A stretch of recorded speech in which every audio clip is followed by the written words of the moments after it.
একজন আলেমের কাছে এক যুবক আসলেন। আসার পরে প্রশ্ন করলেন, হুজুর, আমি কি করে বুঝবো যে আমার দোস্ত একদম খাঁটি? জবাবে আলেম যুবককে বলল, তুমি তোমার বন্ধুকে ফোন দিয়ে বলো যে তুমি বিপদের মধ্যে পড়েছ আর তোমার এখন অনেক সাহায্যের প্রয়োজন। দেখো তোমার বন্ধু তোমার সাহায্যে এগিয়ে আসে কিনা। হুজুরের এই কথা শুনে যুবকটি তৎক্ষণাৎ তার বন্ধুকে ফোন দিয়ে বলল যে আমি খুব বিপদের মধ্যে পড়ে আছি আর এখন তোমার সাহায্যের প্রয়োজন। যুবকের বন্ধু বলল, আমি এখন যেতে পারবো না, আমার নিজের ব্যক্তিগত অনেক কাজ আছে। যুবকের এই সমস্ত কথা শুনে পাশ থেকে একজন লোক এসে বলল, ভাই, আপনার কি হেল্প প্রয়োজন বা কি সাহায্য প্রয়োজন আমাকে বলেন, আমি সেই সাহায্য করব।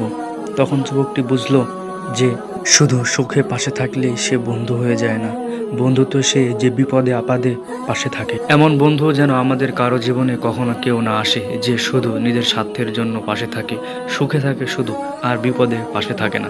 তাই ইসলামে বন্ধু নির্বাচনের ক্ষেত্রেও অনেক প্রকৃত বন্ধু হচ্ছে সে যে আপনাকে আল্লাহর দিকে ডাকে, যে আপনাকে নামাজের দিকে ডাকে, যে আপনাকে দিনের দিকে ডাকে, সেই হচ্ছে প্রকৃত বন্ধু। তাই ইসলাম নিষেধ করেছে যাকে তাকে বন্ধু বানাতে, কেননা বন্ধু এটি খুব গুরুত্বপূর্ণ একটি জিনিস।